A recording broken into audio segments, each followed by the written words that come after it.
bertemu secara personal adalah hal yang berbeda dengan bertemu secara ideologis. Tidak perlu ada konflik yang direkonsiliasikan.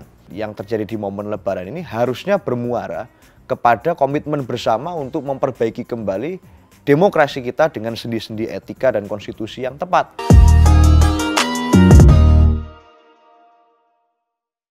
Halo, kembali lagi bersama saya di Semiotik Seno ngomongin politik.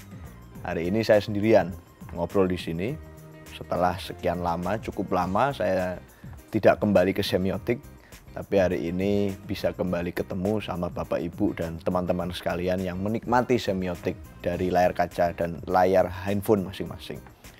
Hari ini saya ingin bicara beberapa hal yang saya rasa cukup penting untuk dibicarakan, apalagi pasca pemilu yang dari penilaian berbagai macam pihak, berbagai macam tokoh, kalangan cendekiawan, mahasiswa, teman-teman aktivis, kelompok penggerak civil society dan lain sebagainya sebagai pemilu yang paling buruk di sejarah demokrasi Indonesia, khususnya pasca reformasi. Kalau kita melihat berbagai macam situasi kemarin yang demikian kritikal, tentang berbagai situasi yang mengintervensi jalannya demokrasi kita, mulai dari dugaan mobilisasi intervensi kekuasaan, penggunaan political cost untuk mendukung calon tertentu, dari instrumen kekuasaan tertentu, pelanggaran etik yang begitu dahsyat terjadi di berbagai macam instansi, dan berbagai macam dugaan komplikasi persoalan demokrasi lainnya, maka hasil dari pemilu kali ini sebenarnya bukanlah sesuatu yang harus diperdebatkan, tetapi prosesnya lah yang menjadi satu catatan yang kita semua hari ini perlu untuk perhatikan. Di dalam situasi pemilu dan demokrasi kita yang sedemikian rupa, sebenarnya hari ini menjadi satu pertanyaan yang banyak orang kemudian mengusulkan, kapankah akan terjadi, dalam tanda kutip, rekonsiliasi politik atas para kontestan yang bersaing kemarin antara Pak Prabowo, Pak Ganjar Pranowo, dan kemudian juga mungkin Mas Anies Baswedan. Banyak yang bertanya-tanya, sebab di momen Lebaran dan Idul Fitri ini banyak orang mendorong terjadi silaturahim yang terjadi antara para tokoh, para elit bangsa dengan harapan akan menurunkan tensi politik yang begitu panas. Momen Idul Fitri, momen Lebaran dianggap sebagai momentum yang paling tepat, paling pas, paling cocok untuk bisa bertemu dengan suasana yang hangat, kekeluargaan, dan lain sebagainya. Dan di momen itulah dianggap rekonsiliasi politik paling pas untuk dilakukan. Pertama-tama sebelum menjawab itu, saya rasa harus ada beberapa perspektif yang saya sampaikan. Perspektif pertama sebenarnya, kalau bicara dalam situasi kompetisi elektoral yang dimungkinkan dalam demokrasi yang konstitusional, maka sebenarnya di dalam kompetisi politik tidak perlu ada konflik yang direkonsiliasikan. Karena di dalam demokrasi memang harus ada perbedaan. Perbedaan adalah hal yang niscaya dalam demokrasi. Kalau kemudian tidak ada yang berbeda, maka demokrasi menjadi tidak ada artinya. Perbedaan-perbedaan dalam demokrasi itulah yang menyebabkan orang memiliki berbagai macam pandangan yang berbeda, berbagai macam pilihan yang berbeda, berbagai macam Weltanschauung atau cara hidup, way of life yang berbeda, yang kemudian perbedaan-perbedaan itu harus dirayakan, dicarikan mana perbedaan itu yang paling mampu menjawab jalan keluar, menjadi solusi bagi persoalan-persoalan, dan merayakannya adalah melalui pemilu. Maka mekanisme pemilu disediakan di dalam konstitusi kita. Oleh karena itu sebenarnya perbedaan yang terjadi di dalam kompetisi elektoral bukanlah sesuatu yang harus direkonsiliasikan. Dalam perspektif itu sebenarnya tidak ada rekonsiliasi yang perlu dilakukan pasca pemilu. Apalagi seperti yang saya sampaikan di awal tadi, bagaimana pemilu kemarin tidak hanya bermasalah dalam hal prosedural, tetapi di dalam berbagai hal yang sifatnya substantif, masalah-masalah demokrasi menjadi mencuat dan kembali dipersoalkan oleh berbagai kalangan kritis yang berani bersuara di hadapan publik. Oleh karena itu sebenarnya di dalam mengatasi permasalahan demokrasi yang kita hadapi kemarin bukan hanya menjadi persoalan pasangan tertentu saja, bukan hanya menjadi persoalan misalnya Pak Ganjar dan Pak Mahfud saja atau kelompok pendukung beliau berdua yang mempersoalkan itu pasca pemilu, tapi sebenarnya ini menjadi satu hal yang harus direparasi oleh semua orang.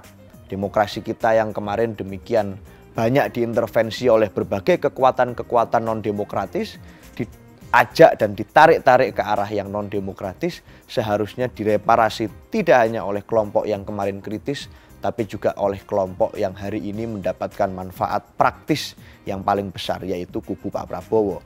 Reparasi demokrasi ini memang memerlukan political will yang kuat untuk dibenahi. Tidak hanya dari sendi-sendi pilar demokrasi yang ada, tetapi juga oleh political will para aktor untuk berkenan memperbaiki kembali pelembagaan politik demokratis kita dengan lebih baik. Oleh karena itu, pertemuan-pertemuan elit yang terjadi di momen Lebaran ini harusnya bermuara kepada komitmen bersama untuk memperbaiki kembali demokrasi kita dengan sendi-sendi etika dan konstitusi yang tepat. Tidak baik rasanya kalau pertemuan-pertemuan itu hanya bermuara pada kepentingan lobby-lobby elit politik, tapi tidak bermuara untuk kepentingan bangsa dan negara. Di saat yang sama sebenarnya pertemuan-pertemuan itu juga harusnya berorientasi kepada bagaimana ke depan tetap ada check and balance yang baik di dalam pemerintahan kita. Sebagaimana kita tahu, di dalam sistem presidensial kita tidak mengenal istilah atau diksi oposisi. Di dalam sistem presidensial, kekuatan presiden sebagai kepala negara dan kepala pemerintahan tidak bisa diintervensi begitu saja dengan kekuatan politik parliamentary. Maka kekuatan presidensial ini menjadi berbeda dengan mekanisme sistem parlementer yang diterapkan di Amerika misalnya.